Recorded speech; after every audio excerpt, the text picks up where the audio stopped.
Every year since 1989, the Library of Congress has selected 25 films to add to the National Film Registry. The criteria? The films must be culturally, historically, or aesthetically significant. Each week on You're Missing Out, we take a look at one of these films to try and get to the heart of why they were selected and why they still matter. This week, Blank Check's Ben Hosley is back on the show to discuss the Stan Brakhage experimental film, Dog Star Man. Our guest today is producer for Blank Check Podcast, CEO of the fashion brand Congratulations, and creator of Slow Christmas. Ben Hosley returns to the show today to talk about Dog Star Man. It is a pleasure to be back, and what a film to be discussing today. Ben, we are... if there was anybody that would have made this episode tolerable for me, I am very glad that it worked out because... I need you for this one. Thank you, Tom. Thank you for saying that. Tom's sharing his opinion right out the gate. But nevertheless, yes, Ben, you are here for Dog Star Man. I'm so excited to do this because, to be honest, we've had you on the past 2 seasons. And the first time you were on, Rebel Without a Cause felt like, nothing has ever been a more obvious choice, right? We talk about, you talk about on your podcast on Blank Check, you talk about scumbum movies and that type of thing, and that was just the quintessential teenage, dirtbag movie. Yeah. Then the next year was David Holzman's Diary, a film, like most of America, you were unfamiliar with, which was part of what we talked about. But I was like, well, this represents another side of Ben. I think this would be really interesting to get your take on that, In our grand tradition, I think, of here on You're Missing Out, taking, one of the funniest people on one of the most popular comedic movie podcasts and going, come here, we're going to just seriously discuss things. It's a great thing we do here. It's a wonderful service. It's we're just gonna talk about sadness and loneliness in 1960s New York and David Holzman's Diary. Let's just be somber for a moment. I think sincerity every once in a while is good, though I can only do so much. So I'm gonna have to be bringing some goofiness no matter what. I just remember somebody posted the link to your David Holzman's episode in your Blank Check subreddit, and nothing brought me more joy than seeing a comment where somebody just wrote, "Did anybody else watch this movie? It was kind of depressing." It's like, all right, we did it. Yeah, you thought you were going to get laughter, and instead you just thought about sadness. What? You're saying that people that go on a Reddit for a podcast about movies is filled with people that might not be happy with the representation of David Holzman in that movie? But this, this is true. What a shock. This is a true story, Ben. This is true. I was thinking, what do we get Ben on for this season? Assuming you would want to come back, what do we do? And I'm looking through it. I'm like, oh, there's something like a Bonnie and Clyde. Maybe we could spin that into it or something like that. But I really wasn't sure, where was my, like David Holzman, like Rebel Without a Cause, bullseye. And then, as I alluded to you before we started recording, it all came together when I took a trip to the Bell House during Fashion Week to take in not just a fashion show, but a fashion performance art experience. Yep, that is a great encapsulation of the event. So, like what was mentioned at the top in the intro, I have my own fashion brand called Congratulations, and I decided to put on a fashion show during New York Fashion Week. It's always been a goal of mine to be able to participate, and so I mean, it wasn't officially sanctioned per se, but yeah, I put together 7, I think maybe 8 original looks, created a bunch of different various garments, really tried to push myself to create a lot of unique pieces. I think a standout I'll mention for the listeners at home, I bought a attaché briefcase, and then I put a bunch of punk sort of leather jacket spikes into it. sort of that like office meets like street punk kind of look. Yeah. Right. I also did a unsanctioned Friendlies family restaurant crossover where I made a bunch of designs incorporating various different Friendlies logos, products into my fashion line. Still sort of working out how exactly I'm going to roll those out. I feel like I'm going to get a cease and desist, and that's fine. And I can live with that. It's still, hey, any kind of press, any kind of attention's good. It's good. Exactly. It's good for the brand. It's good for the brand, and it mixes. Mixing the business and the punk thing, doing a business, and what's more punk than getting told stop doing what you're doing. Yeah. I think it's a testament to the amount of looks and the variety of looks you came up with, Ben, that when you said, well, a highlight, and I went, surely he's going to mention the jacket he attached mud flaps to. Right. And that did not even register for you as something that would stand out. Yeah. Well, there is that. There is certainly that too. I think I blocked that one out because it took so much time and effort for me to rivet those into a rubber rain jacket. I mean, I'm talking like hours and hours of my life. So I think I'd try to block that one out. But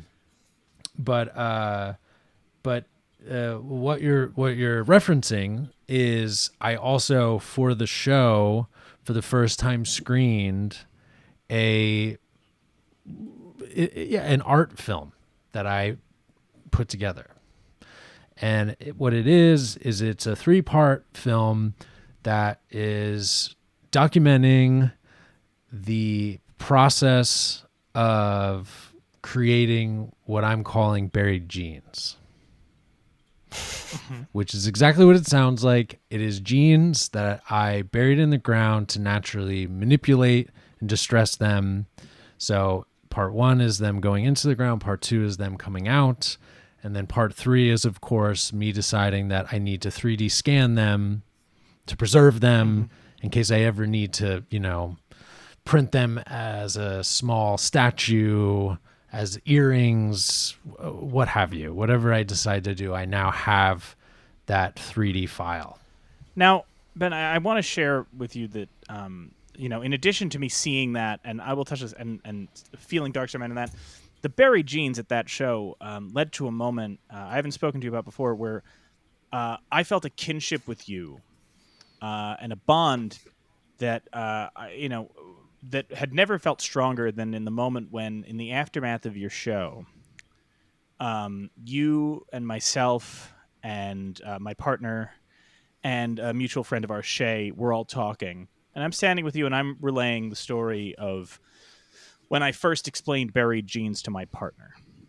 And when I said, well, it's $1,000, and she said, we're trying to buy a house. And as soon as I mentioned the price in retelling the story and my partner once again objected to it, your fiance burst into the scene to immediately look at my partner in the eyes, ignoring both of us, look my partner dead in the eyes. He goes, what about 200? Like 300, 200, whatever. Do whatever. Get them out. And my partner arguing back. It was like a reverse haggling. It was it was just a whatever. What will it take for you to get this out of my home? And my partner going, there is not a chance in hell. And you and I just had a moment of looking at one another going, well, I think it's funny.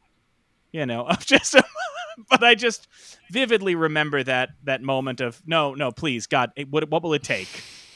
Will you take them for 100? I don't care. Get them out. I thought you were going to say you felt a kinship with him because, like him, you found me in the ground, and now you can't get rid of me. That's fair. That is also fair. Yeah. But yes, I saw your buried genes film. And again, as did my partner, who I brought to the show. If word of advice for anyone listening, if you missed the first Congratulations fashion show, and if Ben decides to stage another, my advice to you is if you are dating somebody who has literally worked in the fashion industry for a decade, who has worked with notable figures like Christian Siriano and all of this, and has gone to numerous Fashion Week events, what you should do is only tell them, I got us tickets to a Fashion Week event. Give no other explanation. Make sure she has no context for the person you're going to see, what is going to happen, and then just sit down in your seats and maybe have them casually go, I've never been to a fashion show at the Bell House before. This is an interesting venue choice. and then have it begin. Yes, and just let it wash over them. And have them lean over to you when Mrs. Harris from Mrs. Harris Goes to Paris runs out and go, is that the fucking Watto guy? It's a really great way to take in the event, if I may. Wow. Yeah. I can only imagine what her perspective was. It was, hey, listen, she left with some of the items, right? You know, Right. It left enough of an impression that one of those shirts is now in the wardrobe. So that's a testament there, you know. Man, I love you that. created converts that day. But all that to say, the Buried Jeans films, right? Yes. Now, admittedly, there is a linear plot to those. I think that, unless I'm mistaken, at least part 1 and part 2, likely people are going to come away from part 1 with the understanding that jeans were buried. And Right. part 2, you know, now obviously I would say part 3, there is more symbolism, right? Now, as the auteur here, I'm not going to ask you to explain to the audience the meaning behind the inflatable arm flailing tube man that appears throughout the film. Yes. That's for you to keep in and for us to discover on our own. But but stylistically, weirdly, it was very Dog Star Man.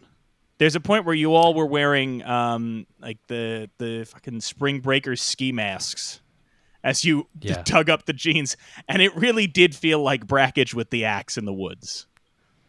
Totally. Yeah. It's such a it's shot in a backyard in suburban New Jersey, and just adding those masks, it all of a sudden adds this sort of sinister context to what would normally just be a very mundane looking setting.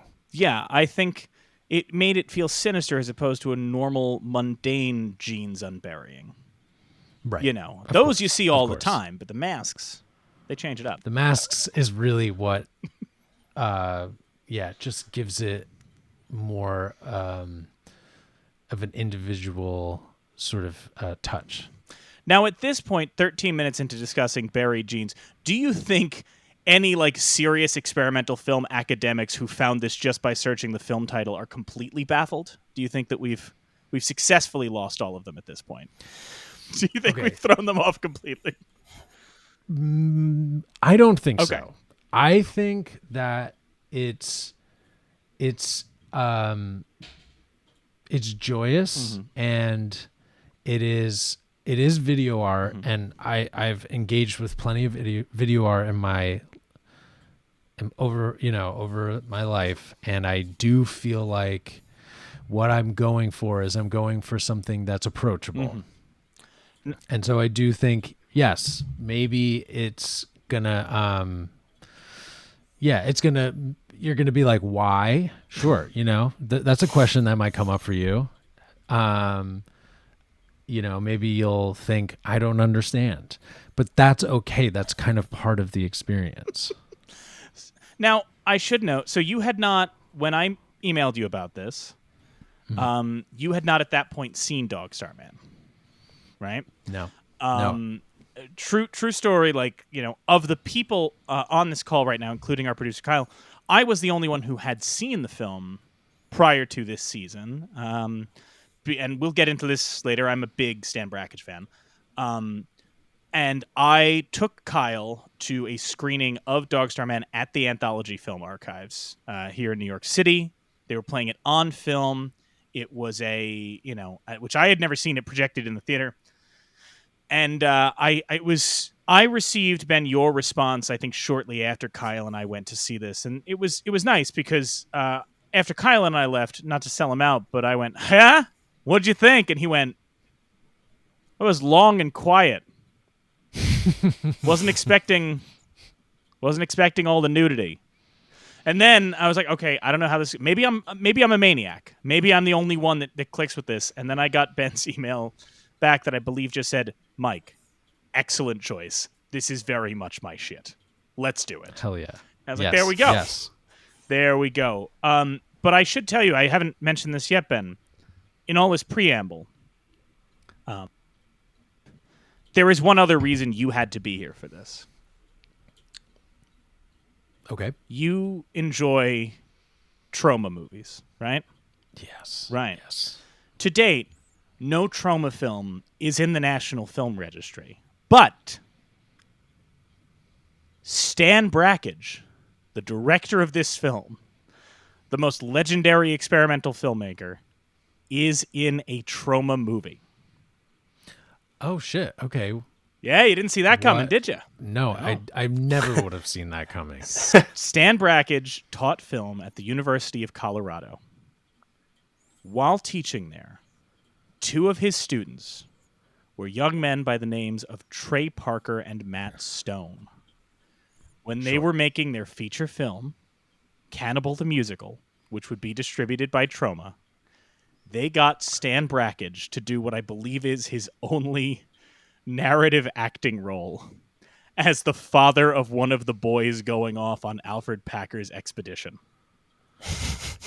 That is so fucking cool. So you could throw on Cannibal the Musical, and while you're looking at Trey and Matt and Dean and all of those people, you will also see legendary experimental filmmaker Stan Brakhage in a cowboy hat and bandana telling his son to go off and explore America.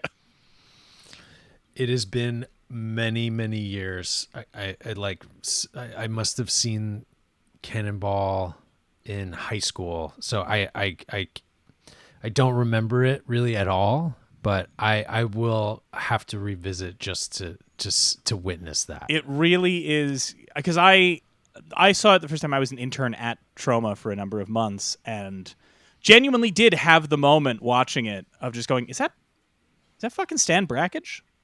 And not putting it together, like, right, of course, University of Colorado, which is, to lead into a larger discussion of Brakhage and Darkstar Man, that is one of the elements of him that makes him so fascinating. Is I was texting Tom about this. I was listening to an interview with him. Stan Brakhage, you watch Dogstar Man, or you watch any of his films, Mothlight, Cat's Cradle, Desist Film, they are, very abstract. You can absolutely feel like this guy could be a pretentious asshole, right? Definitely. In every single interview, one of the most sincere, down-to-earth dudes. He's definitely an intellectual, he studies Ezra Pound and was friends with Jackson Pollock and all of that, but I texted Tom, I was listening to some interview with him at the Museum of the Moving Image where somebody was talking about, mainstream Hollywood movies, and they go, and what about when you go to see movies like you make or Bruce Bailey makes, high art? And Brakhage gets a little defensive and goes, "There's no don't call what I do high art. There's no high art and low art. If it, whether it's a Hollywood movie or the films that I make, if it makes you feel something, it's art. I don't want to draw the line. I love going to the movies. I love going to see Hollywood films." And it's like, it's just very cool to know that, like, this guy could enjoy and laugh at, like, what Trey and Matt were doing, the South Park guys, and could go see Hollywood movies, and yet could still make Dogstar Man and could make these kind of daring experimental films he was making. You don't have to be hoity-toity or smug, to tap into this side of cinema. Well, I feel like we've talked about that before, how that's this funny thing with directors where you think they're going to be one thing based on their movies, and then their tastes are completely different than what they make. I always go back to, like, when Wally Pfister just kind of outed Nolan as a Michael Bay fan, I think on, like, the Inception press tour, and he's just like, "Oh yeah, Nolan loves Michael Bay movies. He takes me to watch Michael Bay movies all the time, and you just go, Nolan, really? Or in this case, Stan Brakhage, or maybe most famously, Stanley Kubrick thinking The Jerk was the greatest movie ever made. Or Ingmar Bergman, like shortly before his death, being like, "I love Ocean's 11." Yeah, Okay, Ingmar, is that coming? Exactly. So yeah, I mean, it is just funny like that, because I would have expected him to be a pretentious asshole based on this movie, because I just don't see how somebody that's not has the mind to make something like this. Well, I mean, but that's because I'm not imaginative, and I do a podcast. Well, I mean, but that's kind of, the interesting thing about Brakhage, because that's what I will get in. So since, obviously everybody else on this call saw this, because of this podcast. One person on this call saw it begrudgingly because of this podcast, but I'm sure Tom will get into that in his own time. The interesting thing is, I first saw Dog Star Man in college, not because anybody screened it in class.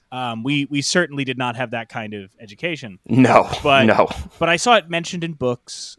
I would see it come up, and up until that point, my knowledge of experimental film was the surrealists, right? I had seen Un Chien Andalou, the Dali Buñuel film. I had seen a film we covered on this podcast, Meshes of the Afternoon, which was screened for us. I was aware of surrealist film, and that was all I knew of it. Experimental film. The two were one and the same, right?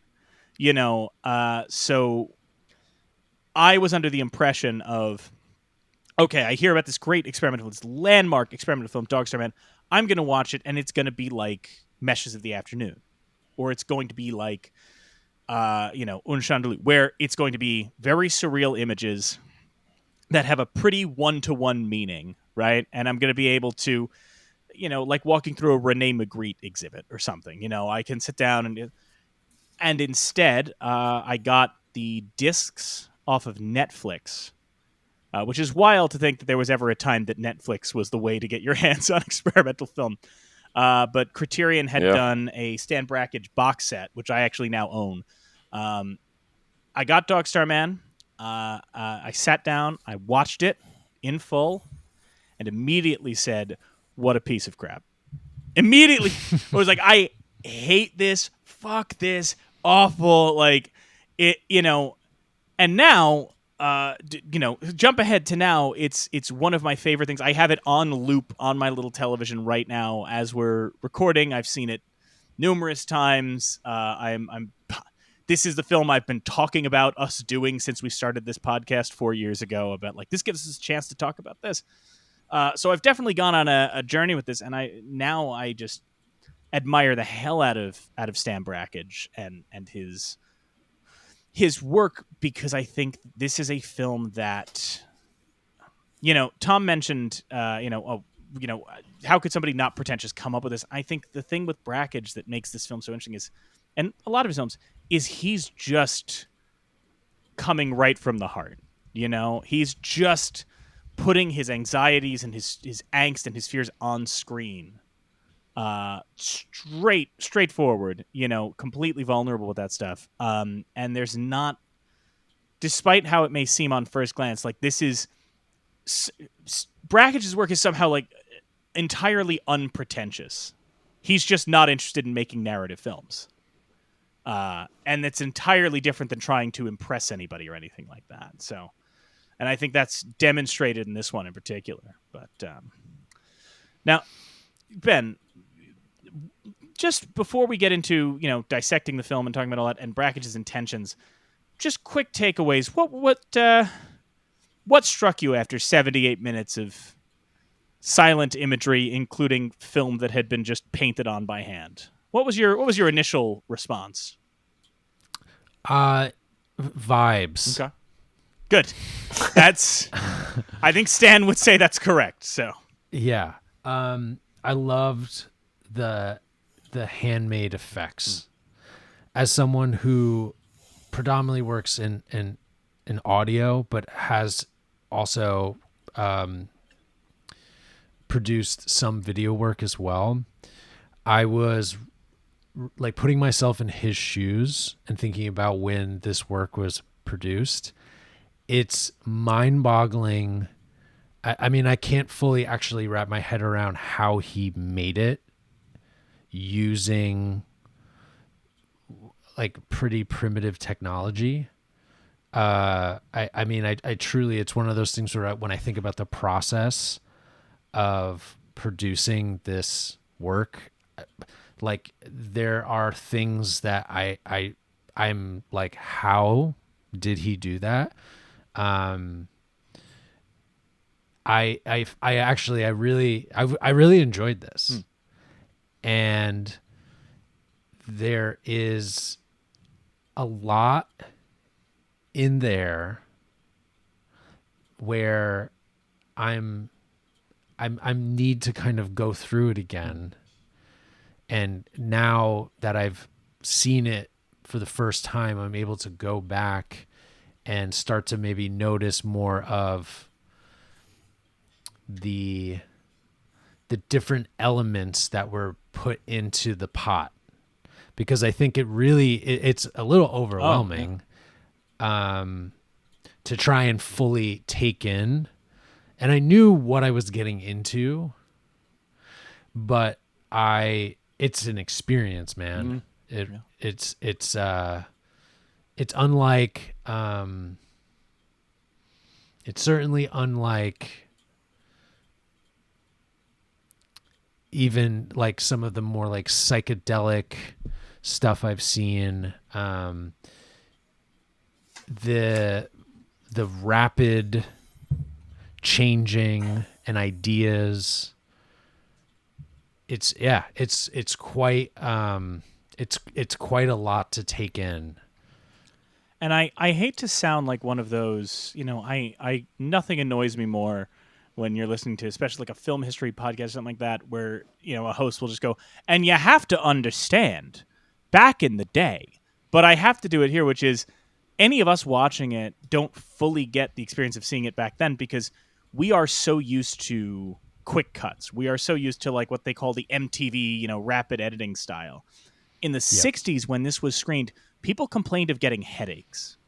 People watching Dog Star Man were like me going to see Gemini Man in high frame rate. Like they were literally getting sick and having to leave the theater. So, I don't know, Ben, I don't know if you got sick during Gemini Man, but just spoilers. High frame rate 3D on a big ass screen. What was it? AMC Empire, I think it was, or Lincoln, whatever it was. I think so, yeah. I just could not get through it. It was Griffin is obsessed with what is it? The high frame rate? The 4D. Oh, the 40X, experience. yes. 40X. And so that movie, I just remember basically being like shook around and sprayed in the face with water. Now, I will say, look, I'm just going to endorse it. I'm not sure if you'd ever do a 4DX again, but Godzilla X Kong in 4DX really just... Okay. That's just stupid fun. Very stupid fun. Nice. But people get nauseous watching this because of the, the rapid editing and all that. Yeah. And with that, you're talking about taking it all in and trying to press. I mean, I've seen this a number of times now. There's still stuff I kind of get out of it. One of the things that he really focused on was, and one of the things I appreciate, especially the more I get into studying the experimental filmmakers and researching that, Ben, you use the term psychedelic, right? Which is kind of that 60s movement of the 60s vibe, if you will, right? Yeah. And then we talked about the surrealists, which is like the 30s, 40s, even back 20s kind of vibe. One of the things that makes Brakhage stand out is that he's not trying to fit a movement. He was pointedly not a surrealist. He was not psychedelic. He was, one of the issues with some of these films that you see, these experimental films of their era, is you kind of find yourself feeling like they're trying to fit in, right? Fit in with the hip crowd. Nothing about what Brakhage is doing is trying to fit the movement of the time. He just did shit because it was interesting to him, By the end of his life, he was just doing his paint-on-film technique, which was just taking strips of film, just hand-painting the cells. and projecting that, and that was like in the 90s. He had movies coming out, but he was making films when the goddamn Phantom Menace was in theaters.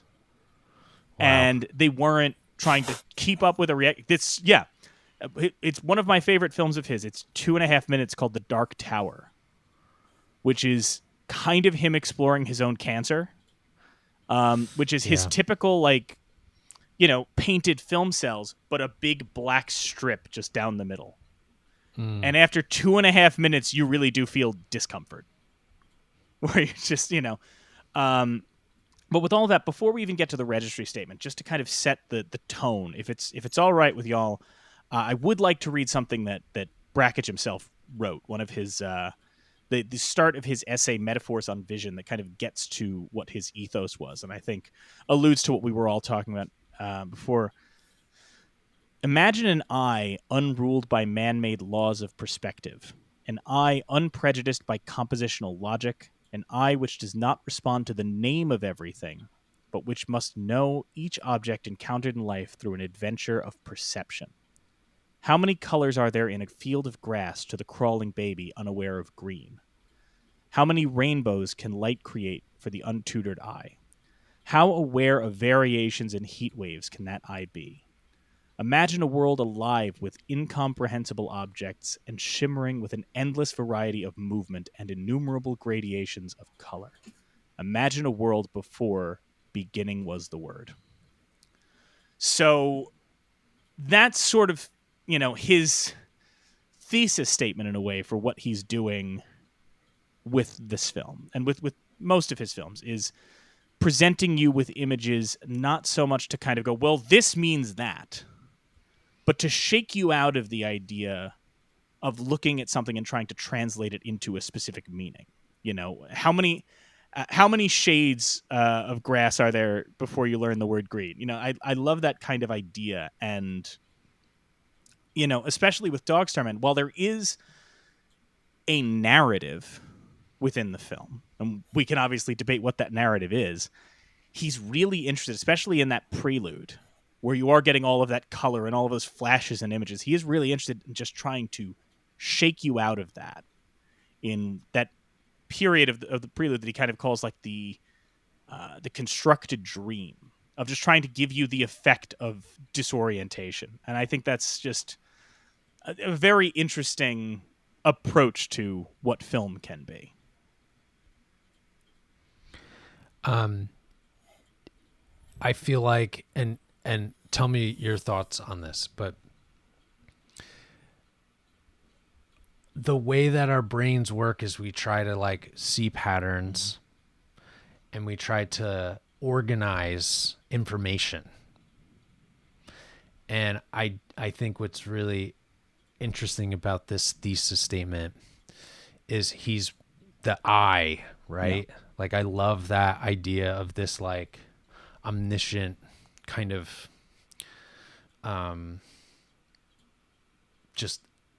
entity, and how what he's doing with these different, it's this collage of effects, different kind of recurring clips, is it to me, it struck me as you're taking that way of taking it, that the way the humans take in information, it's like taking that kind of normal intake and totally just twisting it and throwing it, just twisting it around and changing it and making it a total different experience.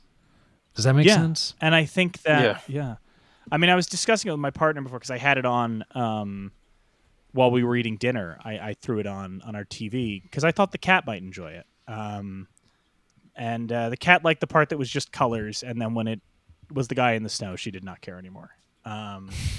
But when we had that on, and she was lamenting, that she has no tolerance for anything abstract or non-narrative, like just absolutely has no emotion.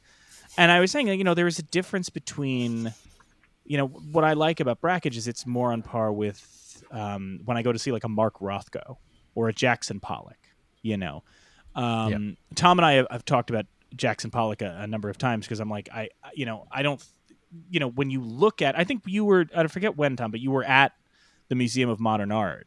Last year when they had the Del Toro exhibit. And I think you had seen like one of I think an Autumn Rhythm or something. And the idea of like something about Jackson Pollock's work to see it on a digital screen doesn't mean as much, but when you're looking at it in person, right?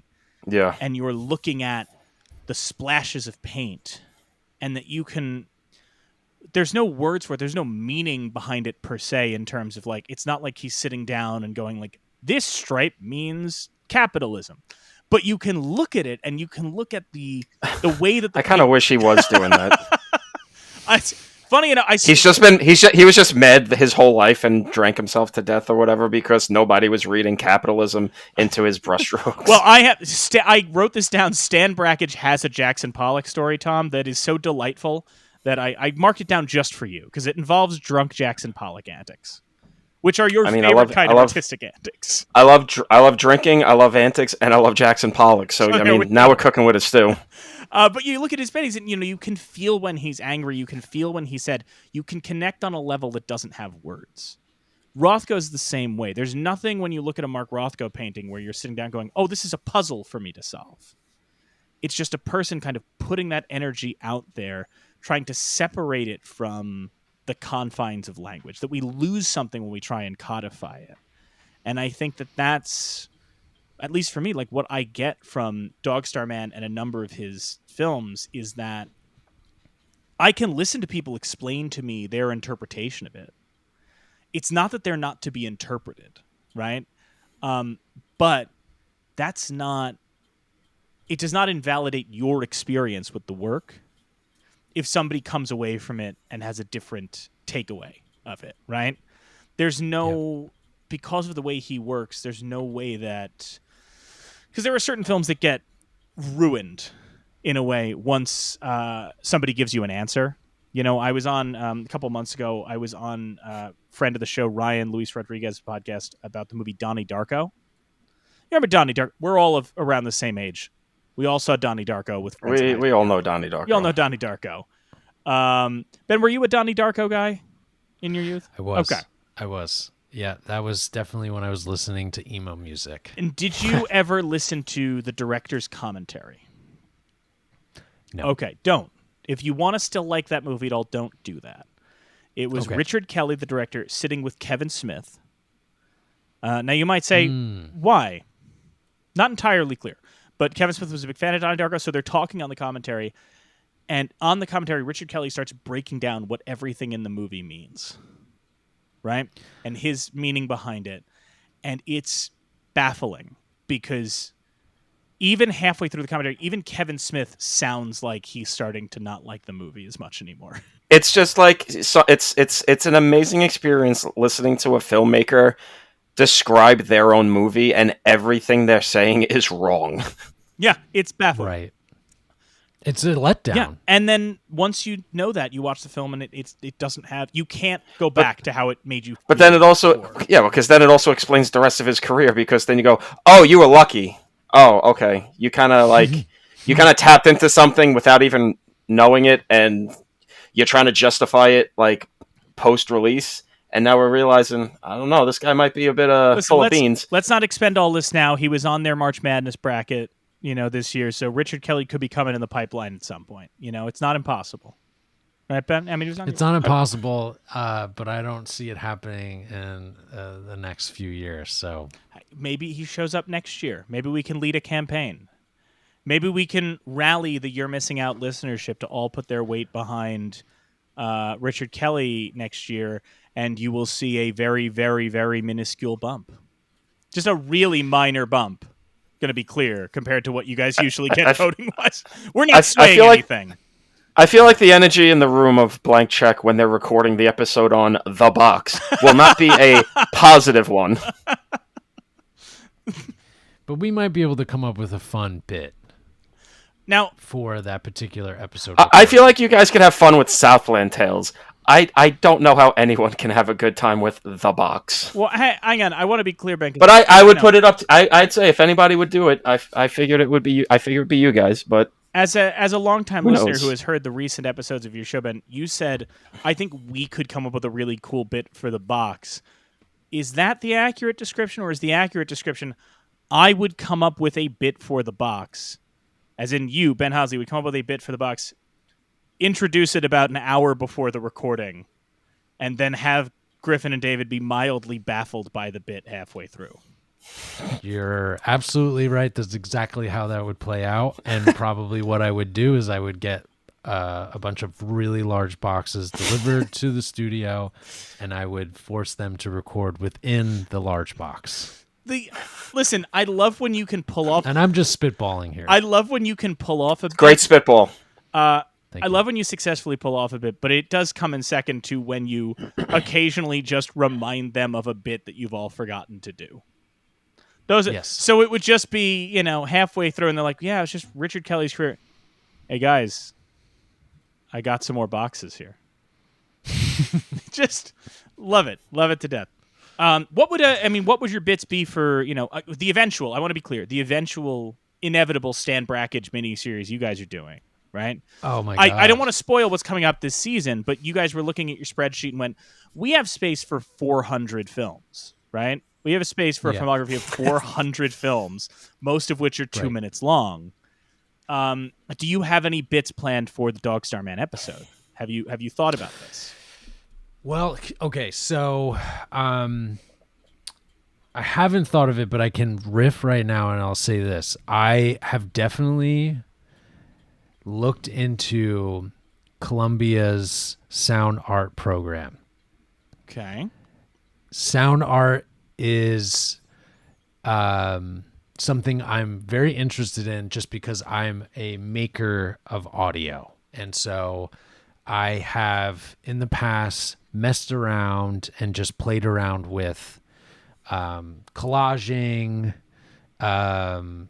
manipulating voices and music, slowing it down, reversing it, adding all these kinds of filters. So what I would do if I were to create a episode is on this movie is I would have them record, let's say, 4 different setups, right? Maybe something out in the field, maybe something that's more isolated in the studio, have a couple of subjects, but try to keep each of these setups quite sparse, and then I would just make an episode where you would barely be able to follow along with it, where like someone would start to be saying or making a point about their thought on the prelude, and then I would then have it go into someone else's voice talking about something that happened in part 3, but I would like pitch it up like 10 octaves so they sound like Mickey Mouse or whatever, and then have some kind of layering of, I don't know, static from VHS, I truly would, I love the challenge of like trying to do that.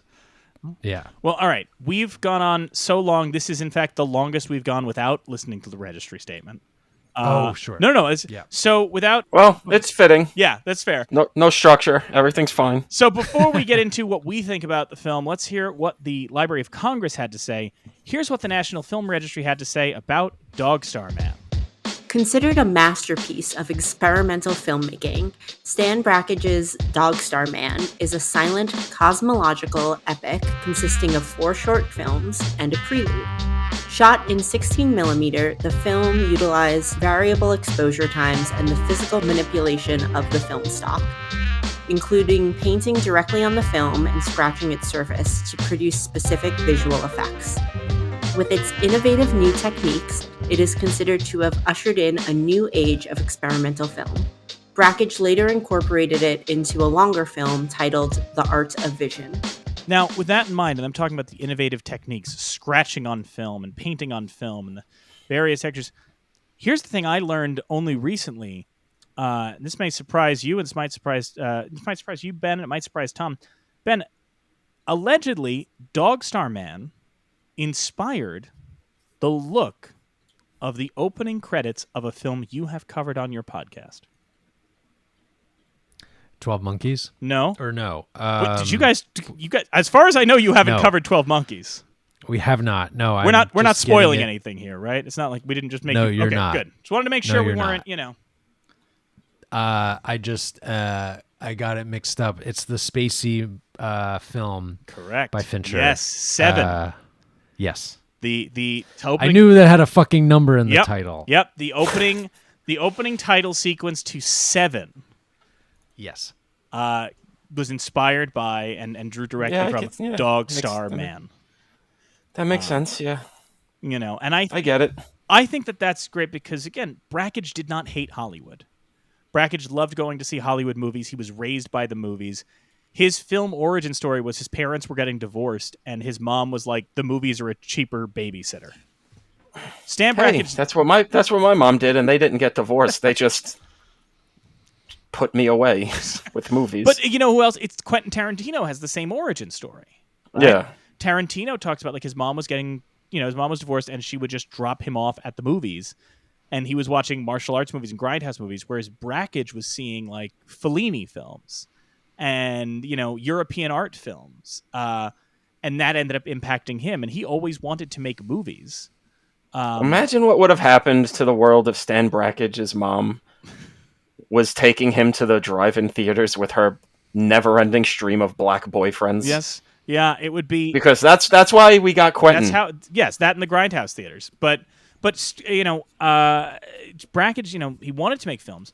One of the things he talks about is he loved Night of the Hunter by Charles Lawton, which we covered earlier this season. Goddamn right. And he loved Orson Welles' films. And part of the reason he never went Hollywood was the feeling of, well, if Hollywood could bully these men, Orson Welles and Charles Lawton, if Hollywood could beat those men down, I don't have the strength for it.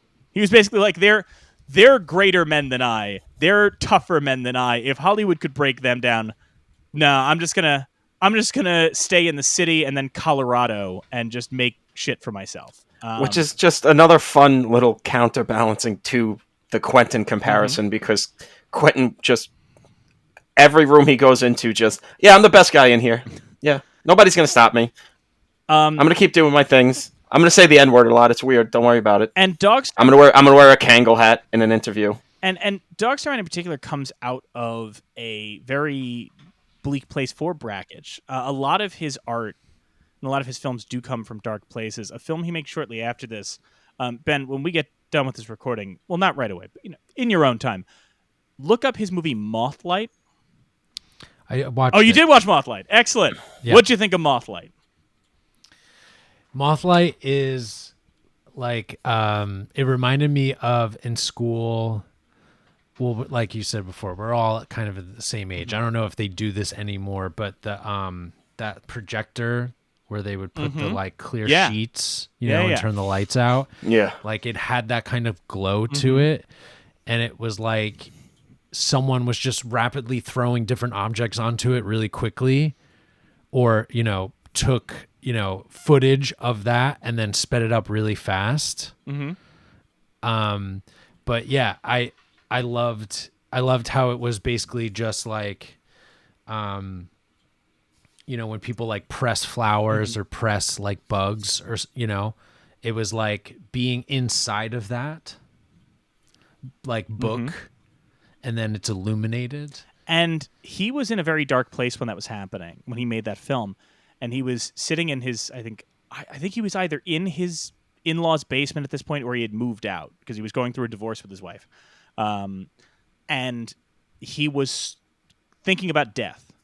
A lot of his films are about life and death. And he was surrounded by dead moths. And he was watching as more and more moths in this place flew into the lamp and killed themselves. And so he watched this, and it was so upsetting to him to see these moths, go to the flame. And he was like, he basically felt like, I'm no better than that, right? This is what I'm doing with my life too. I'm just drinking myself into oblivion. I'm doing whatever.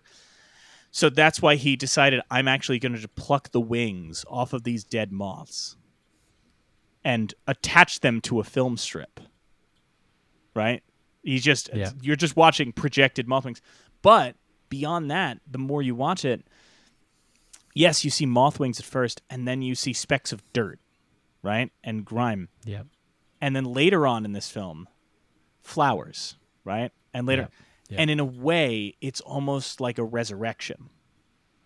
Because we start beneath the ground and, these dead moth wings, and he's almost, in a way, very futilely trying to give them life again, to let them fly again, right? And the thing about that is, you can hear that and you can find that in that film and go, wow, that's really deep. But you can also, like you just said, Ben, watch Mothlight the first time and really just go, it is fucking cool to see these, these wings through that light, to get this other point of view, right?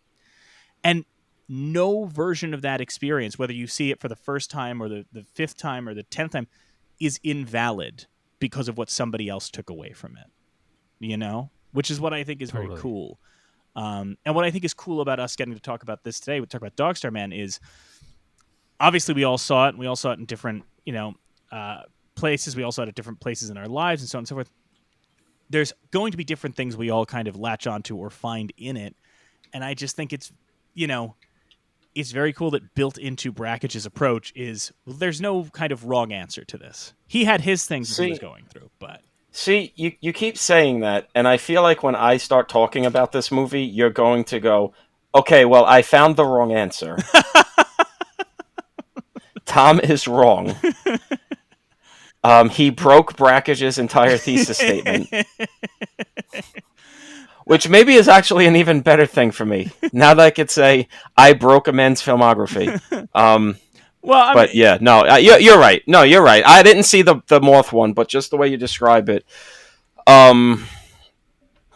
it sounds like it's a perfect mix of high art and low art. And I know he didn't like that terminology, but in the sense of what you were talking about, the lifespan of the moths and putting it through that, but the way Ben was putting it, there's that almost childlike nostalgic glee of just that's cool. Look at this destroyed moth going through the light, and it's kind of brings you back to school and everything. So it's like working on those multiple wavelengths, which is, pretty cool thing for a filmmaker to be able to tap into a more than one wavelength. So, good job, Stan. And there's such an intentionality to his work in terms of I listened to him in some interview talk about, at the time, some of the people he was hanging around were talking about the idea of chance operations, right? Chance operations are, and Ben, I see you're nodding, so you can absolutely correct me if I get this wrong, because I'm not nearly as immersed in that whole side of things as I wish I was. But chance operations are basically the concept of kind of art or poetry being produced by somebody outside of their conscious efforts. Is that kind of a good way to, that I Ching kind of idea, I mean, you're doing way better than I could, to be completely Okay. honest. Okay. So let's go with that. Yeah. But kind of like the I Ching, that kind of thing of that it's something that comes out of us, but it's outside of our own conscious will. So here's where I get to the Jackson Pollock story. Tom, this is what I pulled specifically for you. This is a Give it to me, baby. From Stan Brakhage. That he was out at Jackson Pollock's Long Island home, and there were a group of other New York painters around. And those other New York painters were the pretentious types who were very into the idea of chance operations, right? And attributing that to Pollock. Quote, but they, some New York painters, were commenting and used the words chance operations, which was no bother to me because I was hearing it regularly from John Cage, and the power and the wonder of it and so forth. But this really angered Pollock very deeply, and he said, don't give me any of your chance operations. He said, you see that doorknob? And there was a doorknob that was about 50 feet from where he was sitting that was in fact the door that everybody was going to have to exit through. And drunk as he was, He just, with one swirl of his brush, picked up a glob of paint, hurled it, and hit that doorknob smack on with very little paint over the edges. And he said, and that's the way out. So, My man. Fucking cool. Pollock telling that, Brakhage telling that story about Pollock, I just felt like you needed that. You know, I could not bring that into it. But I do like the fact that Pollock and Brakhage are very much not on board with the idea of like, oh, this just pours out of you organically. You know, it doesn't matter if, you know, we don't need to know necessarily why Brakhage painted every single cell of film the way he did, right? God knows this movie's 78 fucking minutes. We are not going to be able to pour over every frame of the film and look at every detail painting, but it's enough to know that he knew what he meant by it, you know? And that is the thing that I like about Dog Star Man 2 is there is intentionality behind everything, right? This is not just some, you know, sometimes when you get into like the beat poets or something like that, and, you know, you can read some great Allen Ginsberg and you can, you know, read some great Kerouac, but then there are other times where you'll pick up a book and go, oh, you were just very high and typed a lot. This is not, I don't know if I can rock with this, man. I don't think you know what you meant by this, you know? Hey, Mike, Yeah. Guess what I just bought on Amazon? How could I possibly guess what that is with you? The Blu-ray of Pollock. Oh, hey, there we go. The Ed go. Harris movie that won an Oscar for supporting actress, I think. I think Marsha Gay Harden won. Yeah, you're gonna have a good time with that one. You're gonna have a really good time with that one. But there's an intentionality behind what Brakhage is doing. No, that's whatever I could possibly say about this movie. I would not say it felt half-assed or thoughtless. It was definitely the work of a guy with a singular vision, meticulously putting it together. And while it may not have worked for me on almost any level, except for the dog. Well, okay. Well, at least there's that. There we go. Listen, the dog makes everything better. But I can't, you know, because I feel like this is a good example of like what the podcast we're trying to do is about, which is trying to put aside your own personal views of a movie and try to get to why it's important, right? So I don't like this movie at all, but I'm not mad at its existence because you can just look at it, figure out its place in history, and just see the tendrils of its inspiration from its inception. And you go, all right, I'm glad it exists because it did something at the time that even if I didn't like it, it has inspired and impacted so many artists that I do love and is still doing today. I mean, has there been a more Brakhage thing in a mainstream way than episode 8 of Twin Peaks: The Return? Mm-hmm. I mean, like, straight up, that was just Brakhage shit. Like, well, and even the way that Oppenheimer kind of demonstrates a lot of scientific principles, you know. His visions of the molecules and everything, and his visions of the apocalypse, very, very Brakhage stuff. Absolutely, yeah. Enter the Void. Mm-hmm. Yeah. And sure. Enter the Void, yeah, definitely. All of that Gaspar Noé. The experience of death and entering this other plane of existence. Yeah. Heaven Can Wait. Which one? Down to Earth? You mean the Down to Earth. Okay, Down to Earth, Heaven Can Wait. Gotcha. There's multiple Heaven Can Wait, and they're different things. I want to read one more thing real quick before we get into just kind of our vibes with this film and what we read from it, because there's a set of quotes that Stan said about this film that I think sum up the duality of Stan Brakhage, right? One is that when he talks about the tree that the man is chopping down in this, that he sees the tree that's being chopped down as Yggdrasil from Norse mythology, the tree of life that has now become dead to humans. And this thing that connects the world now being taken by man for firewood or to build his home. And we're losing our connection with the world while trying to shield ourselves from it. So that's one thing he presents. And in the same conversation about why he chose the title Dog Star Man, quote, "On the way home from high school, there was a drugstore where I would stop and get a chocolate soda. And on the rack one day, there was a book called Dog Star Man that had a sad-looking cowboy on the cover. I picked it up. I thought the prose was terrible, and it bothered me that such a good title was attached to such a shitty book." So the duality of Stan here is all I'm saying. That on the one hand, the tree is Yggdrasil, and on the other, well, it's called Dogstar Man because like it was a good title, and that book sucked. I mean, sometimes like you just gotta miss the days of just, hey, we have a title. Yeah. What does it mean to the movie? Nothing. It's just a good title. The Italians are great at that. So Ben, you obviously were talking about what you watching it, the experience of watching it. I know you alluded to the fact that like watching it more times, you get more of it, but Yep.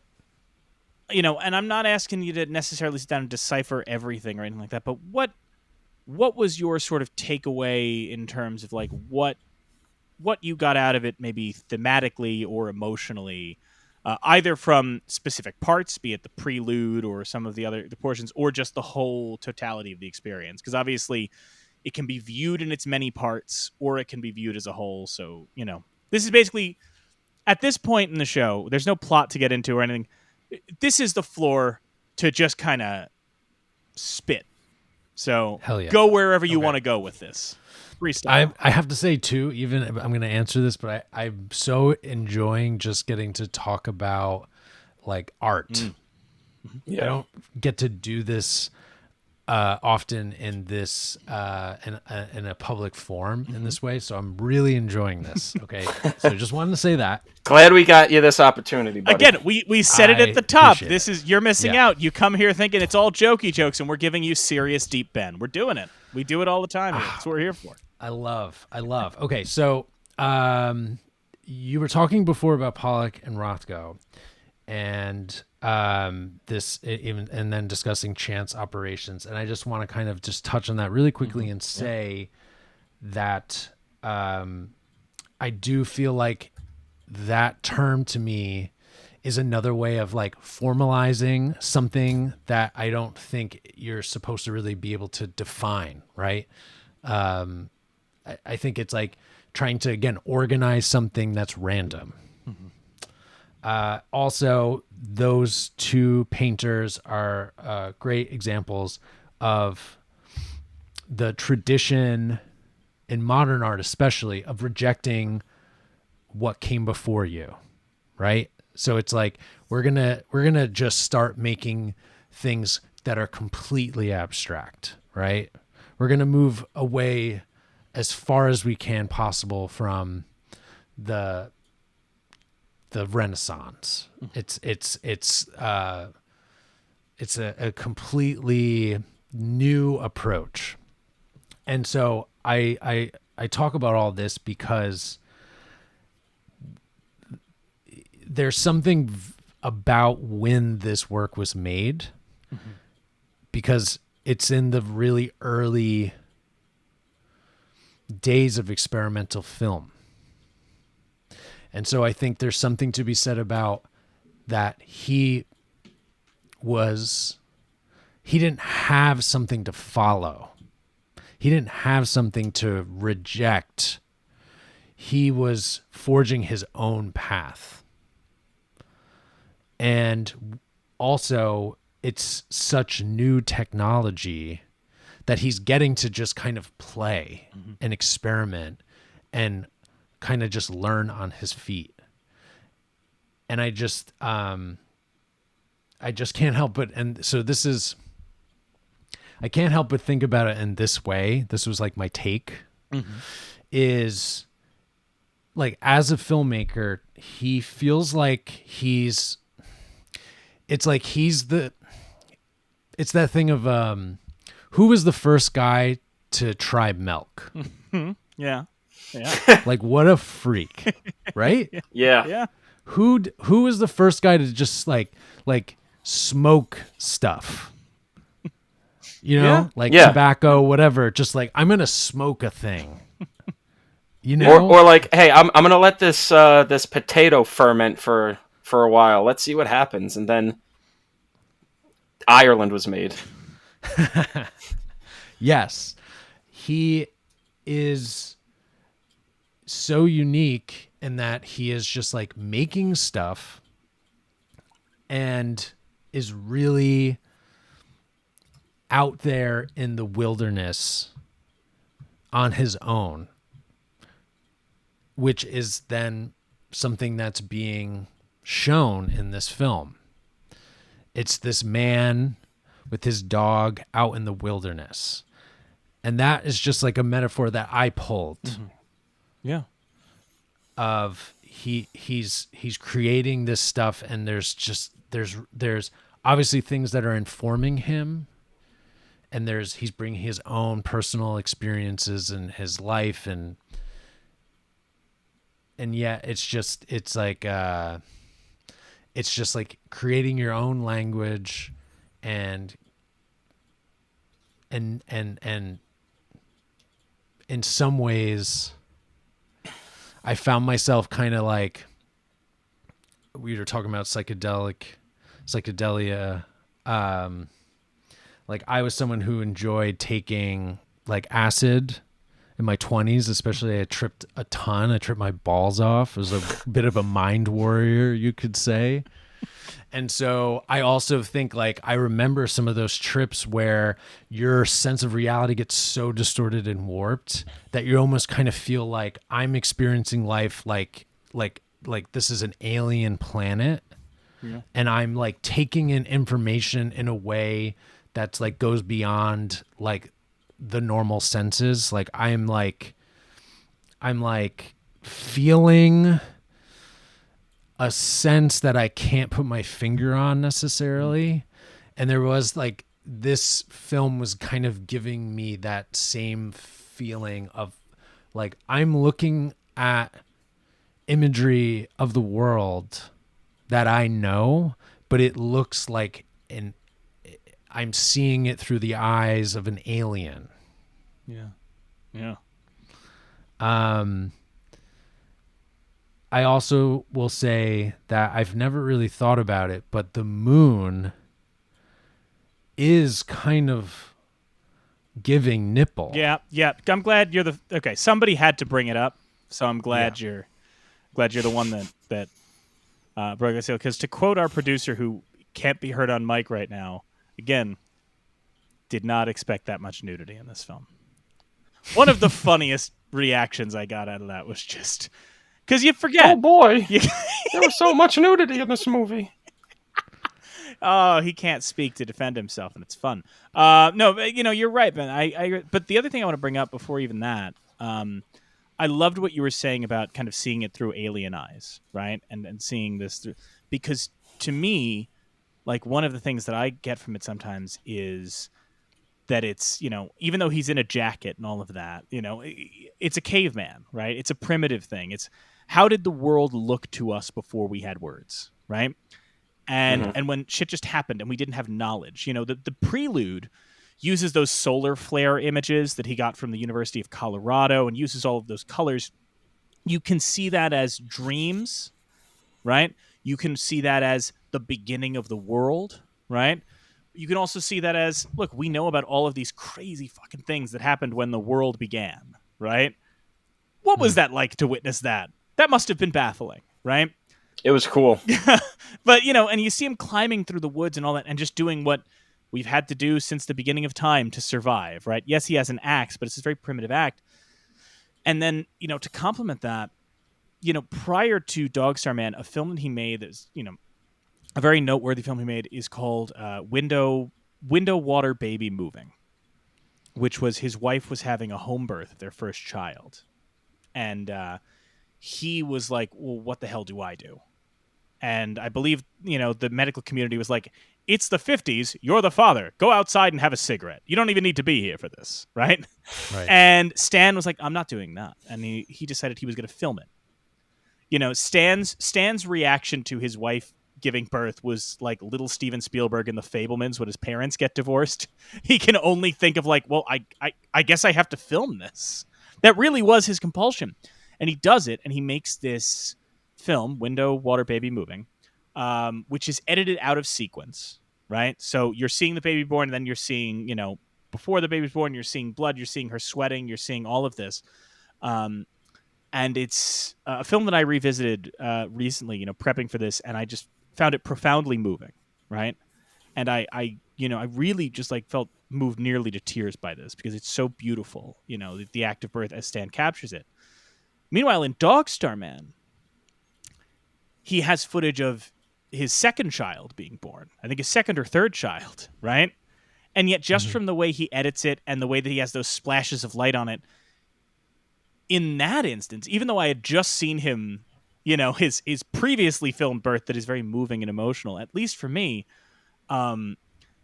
this birth was just the most anxious thing, where like you're just seeing blood and close-ups of genitals and milk spewing out of breasts, and then this confused baby face, and it's almost Eraserhead-esque, where you're like, oh god, what the fuck is this?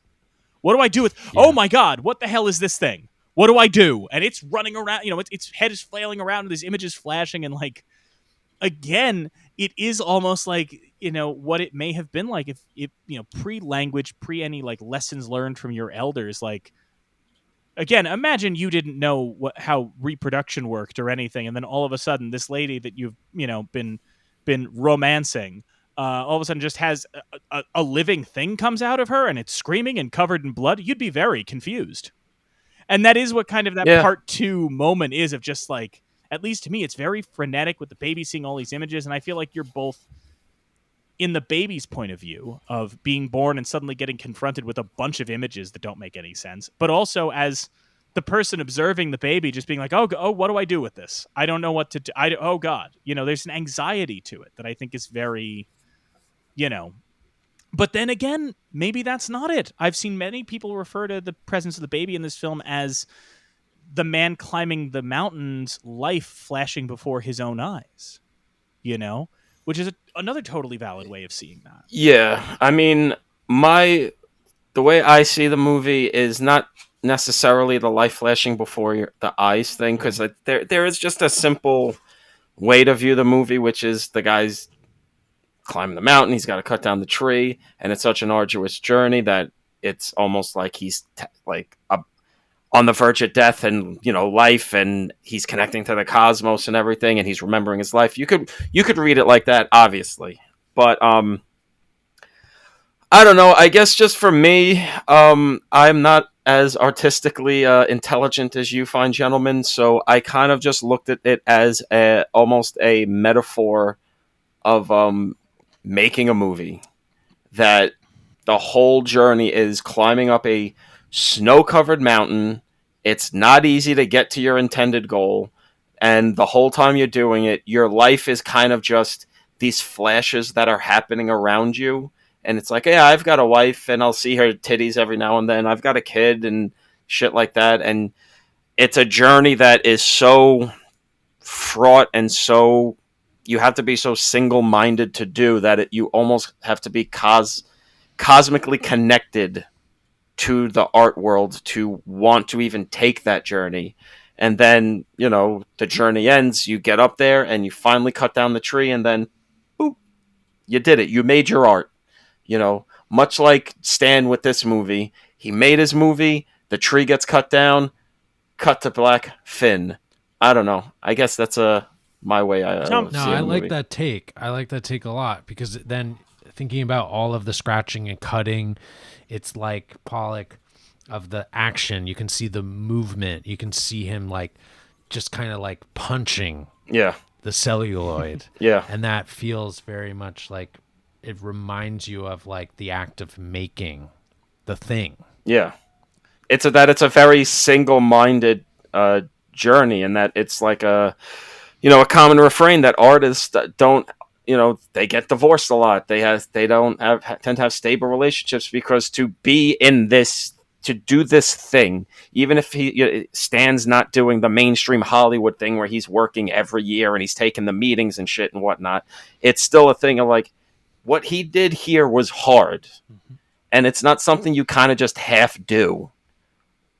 Like, this single-mindedness is almost biblical, cosmic, like tapping into something that you can't even explain. Like when people ask me, like, why do I write? I go, like, I could tell you the shit I like and how I build the things, but why I do it, I have no fucking clue, man. It's just something I have to do. It's just like what I'm connected to. I don't know. And it's interesting, Tom, you say that and you're like, well, that's just mine. That's pretty, that rings true with what the genesis point for this project was for him, right? Really? So I'm dead serious. So this came out of the fact that he was making no money. His relationship was on the fritz, and he and his wife were having to live in his in-laws' basement. And he was getting stressed out, and he was getting extremely depressed.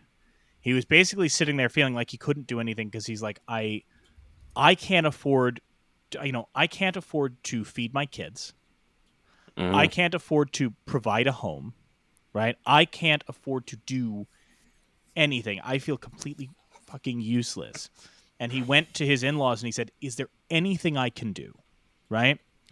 And, motivated as much by wanting to be productive in some way and wanting something to do to just take his mind off of things.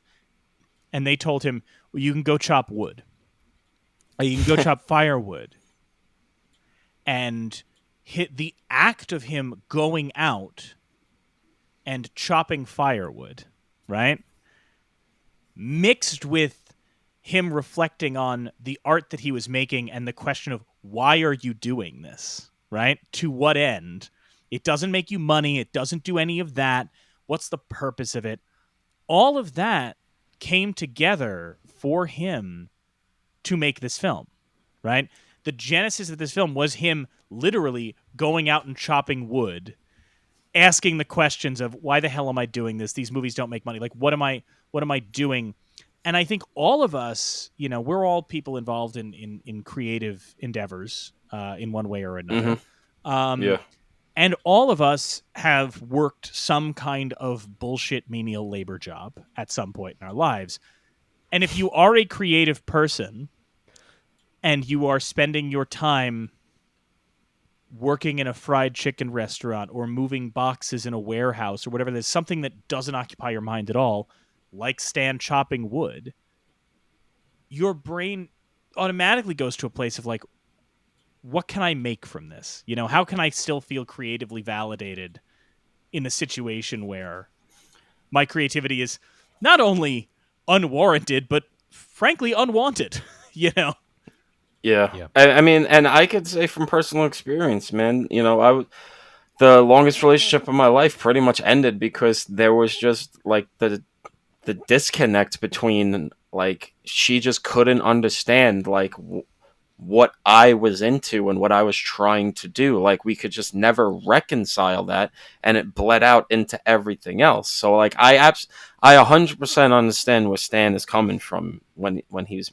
I guess I really did, since my little fucking thesis statement on his movie turned out to be why he made the movie. Yeah, I mean that's kind of the thing about Brackage's films, and what I love about them is, Tom, when you were first watching it, and you texted me about 5 minutes in, when it is just the deep color red slowly rising on the screen, and I believe your text to me was, Jesus fucking Christ, is it going to be this for 78 minutes? And I told you, no, it's not. All right. To be fair to me, I did not know going in that this was a feature-length movie. Oh boy. I thought this was like, because you've talked about Brakhage before when you were in your trying to make Stan Brakhage-esque short films, and I was like, okay, great, Mike, that's awesome. And you'd always talk about them as like short films. Yeah. So I'm like, oh, Dogstar Man, Stan Brakhage, okay, 77 minutes. Fuck my life. But what I said to you, and I mean this, is, the thing about Brakhage is he really does just kind of open himself, not literally, at least as far as I know. He's made 400 films, he could have. But metaphorically, he does open himself up and just bleed on the film. What he's doing. Now, Tom, you alluded like, hey, that's not really your bag, this kind of very expensive, but there is an undeniable sincerity to what he is doing. You know what I mean? Like, you are feeling a guy freak out, or you are feeling a guy meditate on life or anything. Well, that's why I say, like, I'm not mad at the movie. I mean, I may be mad at the experience of watching the movie, but I'm not mad that it exists, and I'm not mad at the guy who made it, because it doesn't feel phony. It doesn't feel like bullshit. Or like you were talking about before, how some of these other trends, guys start chasing the trends, and then you start feeling the phoniness. I didn't feel that. I just didn't connect to it on like an almost philosophical level. I just, like, when it comes to movies, like, I need I guess I need a little more tangible humanity or a tangible hook or whatever, like something a little more narrative to give me a hook to stay on this 78-minute journey. For this to be so abstract and esoteric, and it's really, like Ben said, just vibes. It's hard for me. Like, that's kind of just like, as much as I've grown and expanded and I can watch a lot of shit, it's just not for me. But I'm not going to come out and say, like, because guys, this was not the least liked movie I watched this week. So I'll at least give it that. Wait, hang on. Is the other one of the Omen movies you were watching this week? The Omen 4, The Awakening, the made-for-TV version. Congratulations, Stan Brakhage. You beat The Omen 4. Yeah. So, because even me, Take I that, could... Stan. Even with me trying to annoy you with my ratings, I was like, I can't put it under Omen 4. That was like the Ted offensive for me. Now we should note, Ben, are you much of a Letterboxd guy? I dip in from time to time.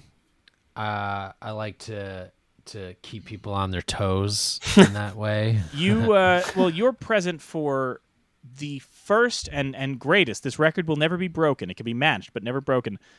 The greatest disparity in Letterboxd ratings between Tom and I for a film we've covered on this show. I think also just in general. Yeah, just in general. Because Tom gave it half a star. Wow. And I, on every viewing, 5 stars and hit that heart button, baby. Just every time. All in. What was your review? Just a bunch of, like, did you just kind of, like, slam the keyboard a bunch? Me? Tom. No, well, I'm just saying, like, in the sense of, like, why would you write an actual, like, sentence when you could just write a bunch of, like, different symbols and letters that don't make a lot of sense? I think I've only written a review on Letterboxd for one Brakhage film, which is, he has a film, it's 30 minutes, called The Act of Seeing with One's Own Eyes, which is just footage he shot in a morgue of various autopsies being conducted. All right, well, I'm into that. And what's remarkable about it is there's 2 things. One is, as you watch it, like, it's, this is a guy who really deals with the idea of the spirit, right? This is a man who deals with the idea of the consciousness, right? I mean, you watch Dogs, this idea of a soul, the idea of life and death. And remarkably, this film that is just filming corpses is almost his ultimate testament on the existence of a soul. Because the way he films these bodies, he just makes the argument there's no dialogue, it's silent. He just makes the argument of, like, that's not a person. That's not what makes a person. There's more to a person, right? And then halfway through the film, he becomes more interested in the way the light hits different skin tones of the people working there, of the people they're working on, and all of that. And that ends up occupying not just his focus, but your focus as you watch it, right? It was the only time I felt like I needed to actually sit down and write something about what that said to me. No, I could never write a Letterboxd review of Dog Star Man. I take that back. I may have also reviewed Stan's 1999 movie, The Dark Tower, by saying it's the best Dark Tower movie. Not a hard bar to climb, though. No, not at all. It does beat out the McConaughey Idris Elba movie, I gotta say. But imagine if McConaughey showed up in the Brakhage one. It's just in the middle of this 2-minute film, he just does his little, what was his fucking car commercial? I don't remember what it was. It's Brakhage just painting over scenes from Fool's Gold. The one other thing I wanted to touch on before we start to wind down is we've kept Ben far too long, and I apologize for this, Ben, that we've kept you so long. But Ben, you alluded to the moon. What did you say? Giving nipple? Was that how you described it? Okay. Yes. Strange, like, one of the things that did strike me, and especially the more you dig into Stan's work, so he will show you things like he will show you, these sun photographs, and he will also show you breasts with nipples. The other one that strikes me is he will show you flashes of his wife's genital area, his wife's crotch, and pubic hair, and also flash to, like, tree branches, with those pine needles sticking out. And he does it in such quick succession and obscures it so much. I mean, he's using photo negative in this. He's using every technique in the book. He does it so much that I remember watching it a couple days ago for this and going, like, as dumb as it sounds, I went, I can't tell if that was a tree or genitals, and only then going, oh, that's the point. Yeah, that's the point. That's the point is Well, we don't we've know all the been difference. there. Yeah, the point is that we don't know the difference. Okay, I got it. Okay, still picking. See, that up. also, you also didn't warn me that we would just get a shot of Stan's just floppy wang doodle, just flopping about in a body of water. Tom, I had a hard enough time getting you to watch this film when it is your job Hard. for this show. I'm not going to turn around and go, you know what's going to really get you on board with this filmmaker? At one point Hard he goes, enough look at my time. junk. Yeah. Hard enough time. I watched this shit a week before we were recording. I know. Don't give me I that know. goddamn nonsense. The other thing I did want to acknowledge that you talked about, Ben, because you had a lot in there that I really wanted to dig into. You mentioned the scratching on film, right? And him doing this for the first time. He did. He scratched film. He started doing that with his movie Desist Film, which was one of his earliest films. And the reason he did that, which I think you'll enjoy this, he felt he couldn't afford to get title cards made. So he was just like, me and the cast, we're all just going to take a needle and we're just going to scratch our signatures into the film itself. Yeah. Because that's cheaper than paying for somebody to make title cards. And that became one of his signatures. And that helped him embrace this idea of he felt like, for him, a lot of people making films, even the surrealists or anything, saw the camera and the film reels as tools, right? Yep. Brakhage sees it as part of the experience. He talked about because he was talking about this in the days of VHS. This is like in the 90s, and he was like, I tried to watch Eisenstein's Battleship Potemkin on video, and I wanted to throw it out. He's like, I needed the hum of the projector. I needed the flicker of the lights. I needed all of that. And you can tell, with him scratching on the film, painting on the film, he makes the actual film reels part of the art. It's not just the product. So, quite frankly, all of us watching it on YouTube or watching it on DVD, we all screwed Stan over, quite frankly. He'd be pissed at all of us. We should be watching it on film itself. He'd be annoyed if we did it any other way. But well, it's my mistake that I didn't break out my fucking 16 millimeter projector for this. We all have specific. One. We all have one kicking around, right? Yeah, of course.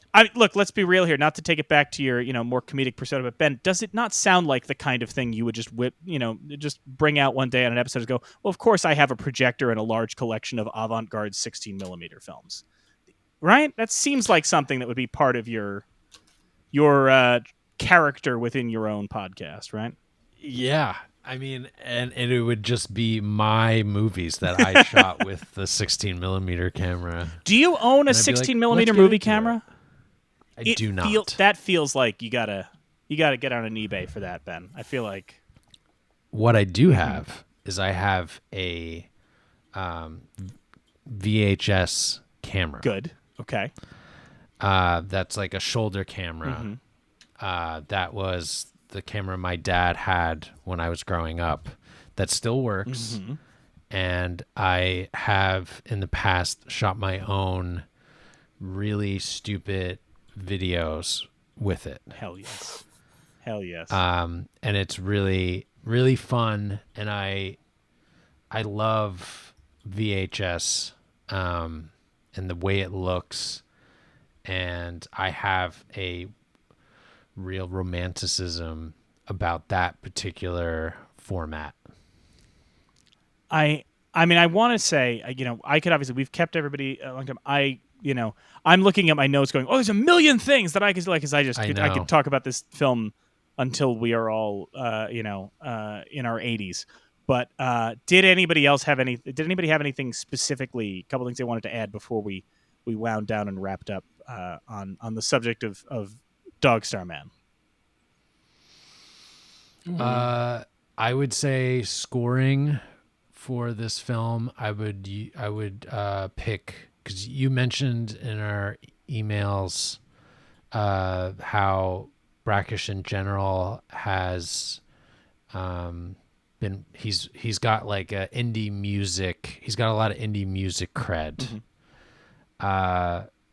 And I'll just say, I think Sonic Youth would be a great scoring for this film, or the something from Swan's body of work. I think Faith No More.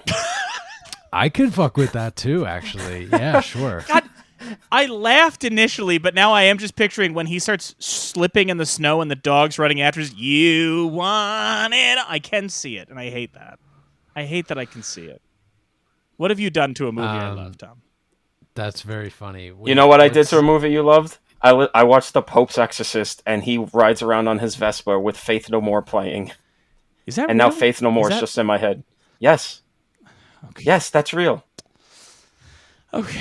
Bring The Pope's Exorcist into a Stan Brakhage conversation. Ben, you were starting to say something before it turned Pope's Exorcist. So no, that's quite all right. You made me think of, and now I can't think of the name of the band, Alice in Chains. Of course, the Man in the Box. Yeah, He's their shit would go well. He's with the this. dog star Man in the Box.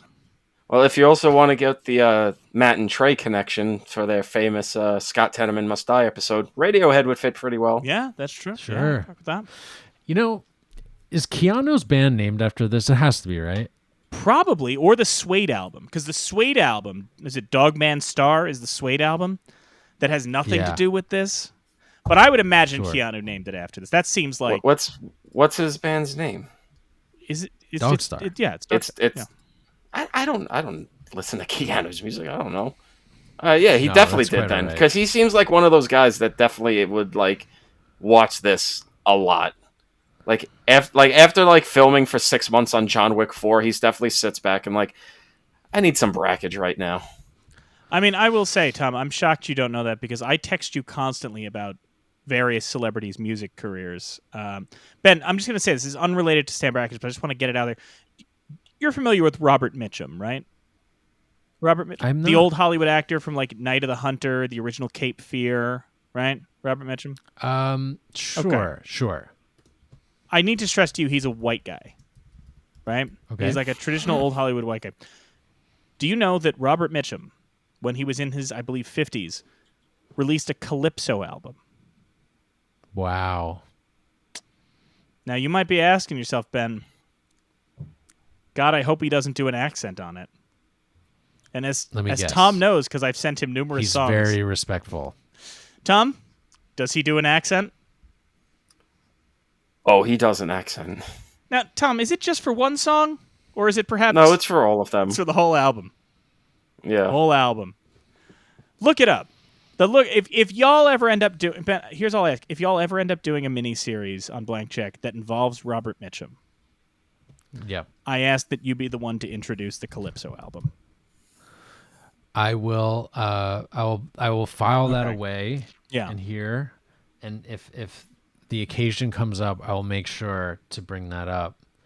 I'm sure you both know this, but just what the hell, I'll throw it out there. You know about the Pesci rap Of album, course. correct? Oh yes, of course. I don't know why that came up in like the last few months, and I found myself revisiting. Was it because of 8 heads in a duffel bag? Oh, you know what? It fucking was. There we go. It fucking was. Yeah. I'll share this. This is something I haven't talked about anywhere. My bit was I was pitching a sequel to 8 heads in a duffel bag, 9 heads in a duffel bag. At one point, though, I was going to incorporate shine boxes. And so I did purchase on Amazon 3 shine boxes that I ended up not using and have to send back to Amazon. And I did get refunded. But when anyone talks about Pesci, I think of his rap album and of course a shine box. Listen, Ben, I can't imagine spending dumb money on bits. It's not like to bring Robert Mitchum back up, it's not like we did an episode on Night of the Hunter where his character wears a fucking Colonel Sanders style bow tie, and I now own a Colonel Sanders style bow tie that I will never have occasion to wear ever again. Well, but it's not like his character has love-hate tattooed on his knuckles, and then I got love-hate tattooed on my knuckles. What we're saying, Ben, is this is a dumb bit friendly place. We welcome this. We Great. support you. Yeah. We support it. So with that being said, as winding down as we always do. Oh boy, Tom, how do you? No Oscars. I was gonna say, how do you think it fared at the Academy Awards? The answer is none. Here's. I feel like if someone even mentioned it at the 1970 Oscars, John Wayne would have tried to shoot somebody. Well, here's what I do think is interesting, right? I'm going to get into this because I did some research into when it could have been nominated. Because remember, this came out in installments, right? Yeah. Okay. Yeah. So in theory, it could have been nominated for Best Live Action Short. Prelude came out in 1961, where the nominees were The Face of Jesus, Play Ball, Rooftops of New York, Very Nice, Very Nice, and the winner, Seawards the Great Ship. Now, what I think is interesting with that is the film Very Nice, Very Nice is an avant-garde collage film, right? I watched it. So that actually, it's not quite where Stan Brakhage was, but they were acknowledging avant-garde film at that point, right? Part 1 came out in 1962. Nominees were Big City Blues, The Cadillac, The Cliff Dwellers, Pan, and the winner, Heru Anniversary. Part 2 came out in 1963, when the nominees were The Concert, Homemade Car, Six-Sided Triangle, That's Me, and the winner, An Occurrence at Owl Creek Bridge. And parts 3 and 4 could have come out nominated against The Legend of Jimmy Blue Eyes, Casals Conducts, but the one I think is most interesting, a relatively well-known short film called Help, My Snowman is Burning Down. Has anybody here heard of Help, My Snowman is Burning Down? No. It is a 9-minute-long, surrealist experimental film that's supposed to lampoon like Madison Avenue ad executives. It's a lot of weird shit. It involves a man typing in a bathtub and flushing a phone down a toilet. Classic. Right. Ben, please seek out Help My Snowman is Burning Down. If you don't seek it out just from the title, but also, I think just because you guys on your show, the two hosts, Ben and Griffin and David on your show often evoke Trumbo yelling, "I'm trying to write in the bathtub." This film also involves typing on a typewriter in a bathtub, so maybe just watch the film, have that image in your mind, and you won't get as sick of the Trumbo image anymore. It'll help vary it up. But I just point all that out. And the winner was Casals Conducts 1964. I point all of that out just to make the point that what I think is interesting is, Tom, when I posed to you, like, how did this do at the Oscars? It was very easy for you to go 0 because fucking the Oscars aren't going to acknowledge experimental film, right? What I think is interesting is looking at those years, there were surrealist avant-garde films recognized by the Oscars, but to watch those films, like Snowman Burning Down and all that, those would have been cutting edge 20 years earlier, right? Help My Snowman is Burning Down would have felt fresh when Meshes of the Afternoon came out. It's kind of cool to look at that and consider, like, the issue was not that the Academy ignored experimental film. It was that what Brakhage was doing was so outside the sort of more mainstream avant-garde circles that nobody knew what to do with it. Yeah. That he wasn't trying to do, that it was possible to be avant-garde and get awards recognition, but he just had no interest in that. And he was just doing his own thing, which I think is really cool. We should, though, shout out the fact that Brakhage, I mean, this is something that I think is quite impressive. In 1971, the MoMA did a 14-day retrospective on his body of work, which was the first major film series the museum devoted to an experimental filmmaker. Yeah. That's pretty huge. Absolutely. And he was really involved in the art scene. He helped other people out. He was, I believe, he founded the Filmmakers Cooperative in New York City. He worked with, obviously, he was, Jonas Mekas ends up incorporating a lot of his films into the Anthology Film Archives, which is where Kyle and I saw the film. So he was, and like I said, he became a teacher at the University of Colorado until like his final year of life. He was there, and not just encouraging experimental artists, but as we noted up top, encouraging the South Park guys. That's wild to imagine. And you gotta give it credit for the impact he's had. That a movie like this is in the 4th year of the National Yeah. Film Registry. This is not like something they get to 20 years down the line or whatever. They felt a year 4, excuse me, that this is something we need to get forth early. Yeah. And really is solidify its importance and impact on the art world and the cinema world. And all that said, Ben, thank you so much for coming Really, on man. this, Thank taking you. the time, and giving us so much of your time. I don't think any of us expected us to go that deep on it. I mean, I could go all day, but this truly was the film that when we talked about doing this podcast, Tom and I, 4 years ago, we are coming up on. We are. This season contains our 100th episode, so we've been doing this a while. Congratulations. Thank you. When we started Thank you. doing this was the movie that I evoked as this is why I want to do the film registry. This is why I want to do this specific set because it gives us an opportunity to talk about great films that don't get talked about. And, so I've been building up to this one for years, and I cannot imagine anybody I would have rather had on for this to really engage with this. You've been so great to us with this show, all this time, and to come on for this, it just means a lot. So I really want to, sincerely from the bottom of my heart, thank you for coming on. Yeah, really. Thank you. It's always great having you. Dude, thank you both so much, and I really appreciate you saying that. I hope I lived up to the being the one to discuss this work on this episode. I think you did. I mean, I'm never going to know because I'm not going to listen to the episode because I don't listen to my own show. But this was a great conversation. I thought this was really exactly what the episode needed. And Kyle, if you need to, man, just go to town on this fucker. Just fucking go crazy on the edit. Oh, I see, Ben. I edit them now. Kyle has way less work to do. Okay. Okay.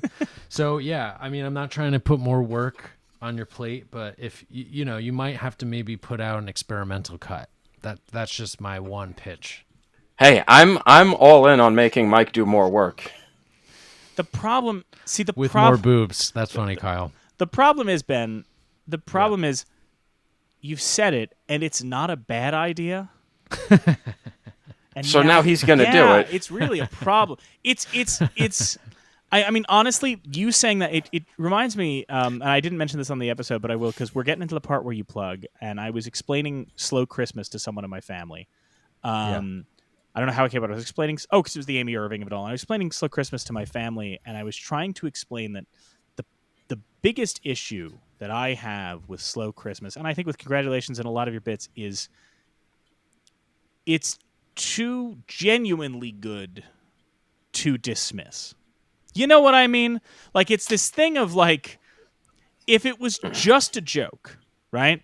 If it was just, I'm going to take Christmas songs and slow them down, and this was, like, minimal effort, like a half-assed thing of, like, wouldn't this be a funny ha-ha?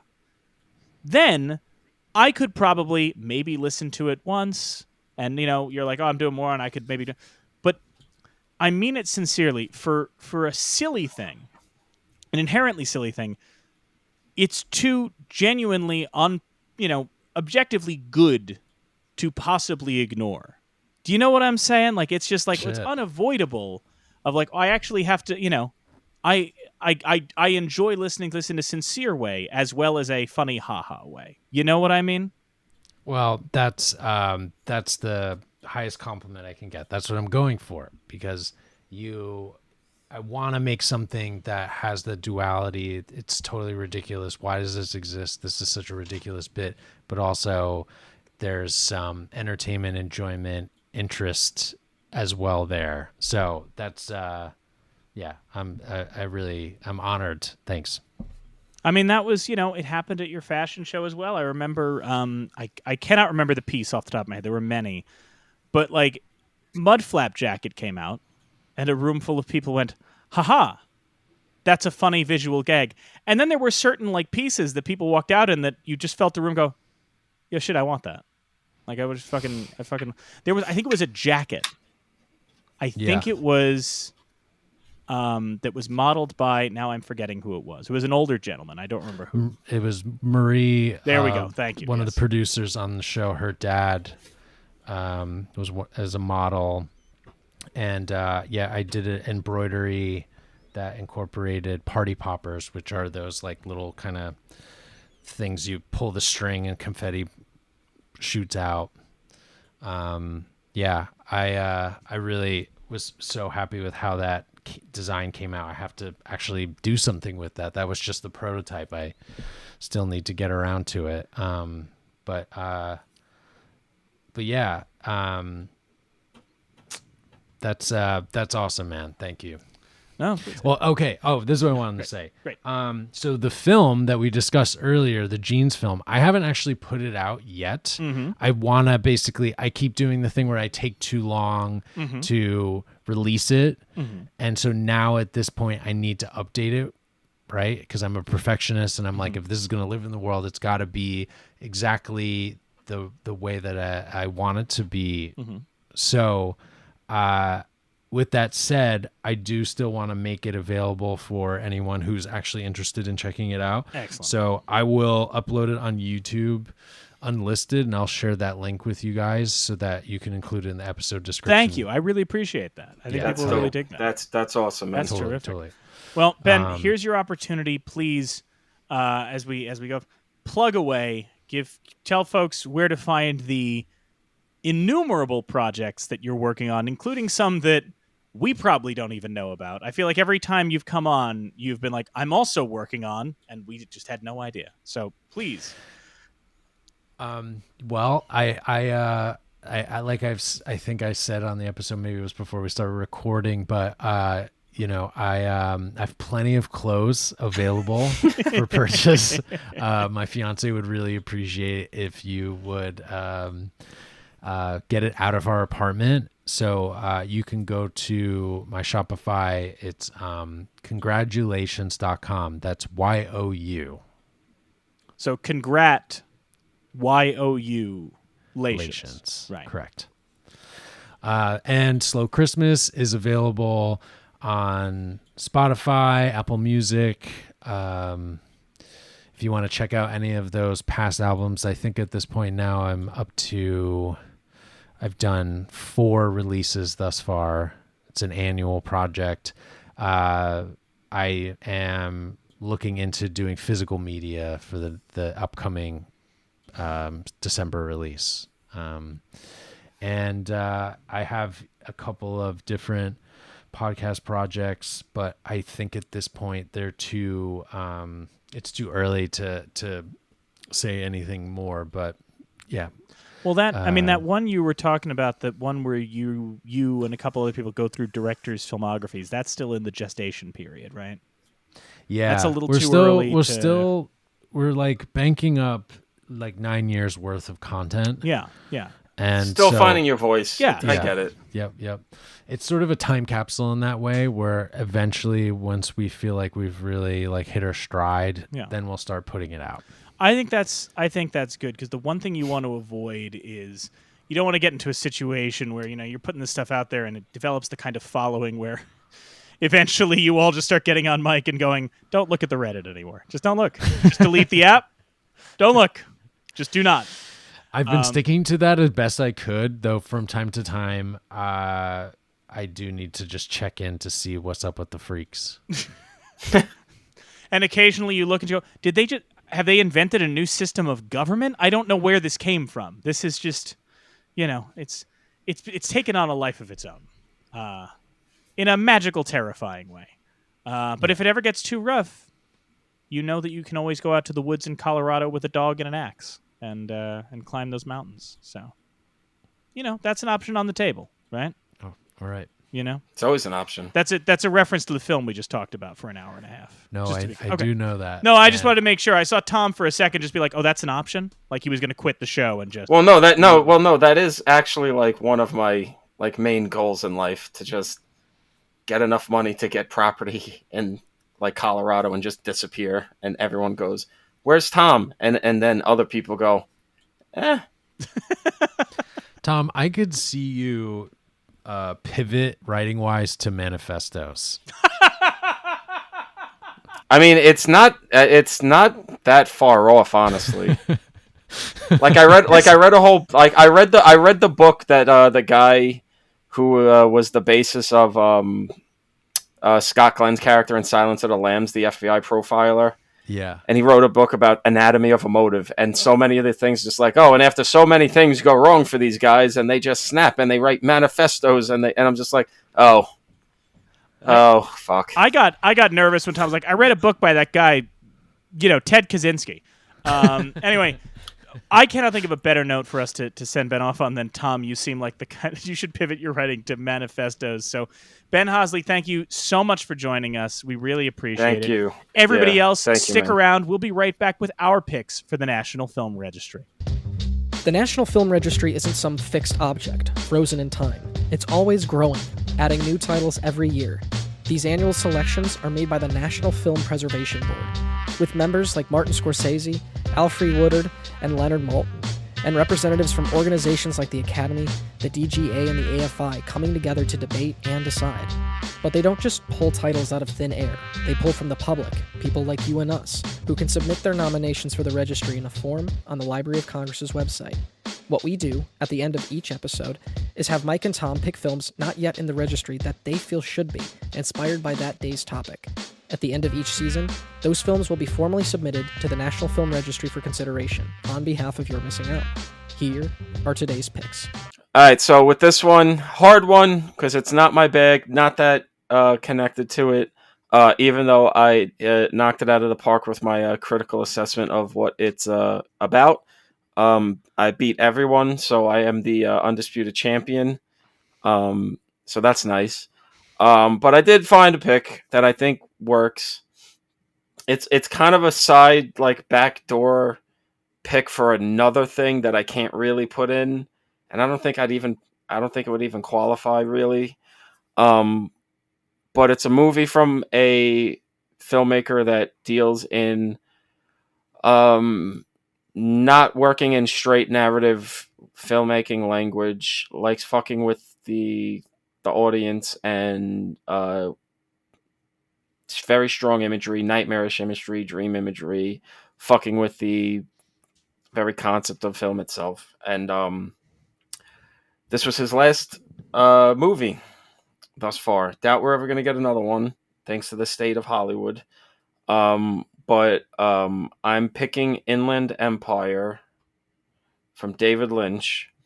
Another movie I don't actually particularly care for, but I think Litz needs to be just completely represented in the registry. I mean, he's one of the most just like unique guys doing his own thing that altered so many careers and trajectories and inspired so many people.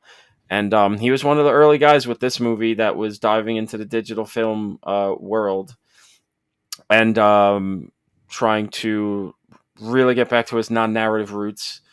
Really just bunch of sketches, essentially, just for 3 hours with different looks and different tones. And, there's animated stuff and stop motion stuff and all of that shit. It's him kind of like Brakhage trying to use the medium, this new medium itself, and push it and break it and twist it into knots to make something that makes you feel more than think. It's not like I said, I don't love it, and I think if I was able to, I would put episode 8 of Twin Peaks: The Return as my pick. But one, I can't. It's not 10 years old, and two, I also don't feel like I would want to put up an episode of a TV show, because despite what every asshole on Twitter said fucking 7 years ago, it's a TV show. I'm sorry, guys, it's a TV show. But I think Inland Empire, as what is seemingly going to be the final movie of one of the true cinematic icons of the last 40 years, pushing boundaries even at his, late stage of his career, has to be applauded, and I think it would be a good companion to Dog Star Man. So Inland Empire. I had a number of ways I could go. And quite frankly, for a long time, there was a film that I was considering. I was, like, oh, this is going to be my pick for Dog Star Man because it's a film by another filmmaker, experimental filmmaker that I really admire, and it will come up on a future episode, I'm sure. But I was revisiting Brackage's films ahead of this, and revisiting this. There's a number of his films that should be in the registry beyond Dog Star Man. I mean, I understand Dog Star Man is his masterwork; it's representative of his career, but we should be talking about Mothlight. We should be talking about I, Myth. We should be talking about Desist Film. Another one, watching it, I alluded to it on the podcast, so it's no surprise. I revisited Window, Water, Baby Moving, which was his 1959 film recording the birth of his first child. Stan Brakhage's Window, Water, Baby Moving. And though I'd seen it before, I think it hadn't fully resonated with me until now, just the beauty of it and the profundity of the way that he depicts the birthing process. What I hadn't realized is the real-world impact that it had. The film was actually screened. It was often screened on a double bill with a film by George C. Stoney called All My Babies from 1953, which is itself in the National Film Registry. We'll be covering All My Babies at some point. And Window, Water, Baby Moving helped shift the conversation around what men can do in the birthing process. I've joked about, it's the 50s, go outside and have a cigarette, but that really was the attitude. By the time we were all being born, it was fairly common for fathers to be not just in the delivery room, but holding a big old camera like the one Ben talked about, the VHS camcorder on the shoulder, holding one of those and filming the birth to feel like they were doing something. That is something that comes from Stan Brakhage. That is a real world impact on the country, on middle America, that comes from this experimental filmmaker. It normalized that process. And I think that in and of itself is such a remarkable thing that an experimental film that most people haven't seen had this profound impact on how we all see ourselves and how we see our roles in the birth process. Fun little anecdote about that. Apparently Maya Deren was upset that he made that film, saying that he was, I believe, intruding upon the intrinsic female magical experience of birth and like exposing a secret. But I think, watching it again, Window, Water, Baby Moving, deeply, profoundly moving. Stan Brakhage needs more films in the registry anyway. And I would start with Window, Water, Baby Moving because of just the impact it had in a way that I think a lot of us don't even realize. So Window, Water, Baby Moving is my nomination for the National Film Registry.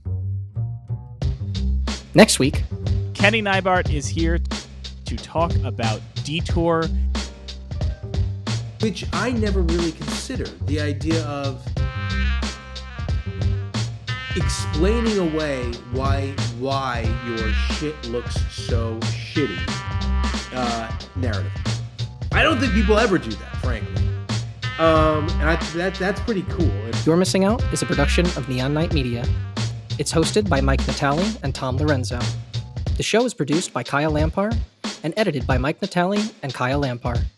More information about our hosts and guests are in the show notes. Thank you to Amanda Rush for our social media, and all of you for checking us out. If you're listening right now or want to take the show on the go, every episode is available as an audio podcast. Follow You're Missing Out on Spotify, Apple Podcasts, or wherever you get your podcasts. If you like what you hear, please leave a review and a rating. It helps folks find the show. Want to watch the show or watch some of the films along with us? Great, that's why we're doing this. Don't leave us alone out here. Check out our YouTube channel. We've got video versions of every episode, uploads of some of the National Film Registry titles we're discussing, commentary tracks, and live streams. And once a month, I'll be uploading some content that's exclusive to the YouTube channel. So be sure to click subscribe and hit that little bell to be notified as soon as new stuff goes up. Because, let's be fucking real, I ain't sticking to a goddamn schedule. So thanks for joining us, and we'll see you next time. And we'll see you next time. And you'll see us next time. Because we don't watch you, you're watching us.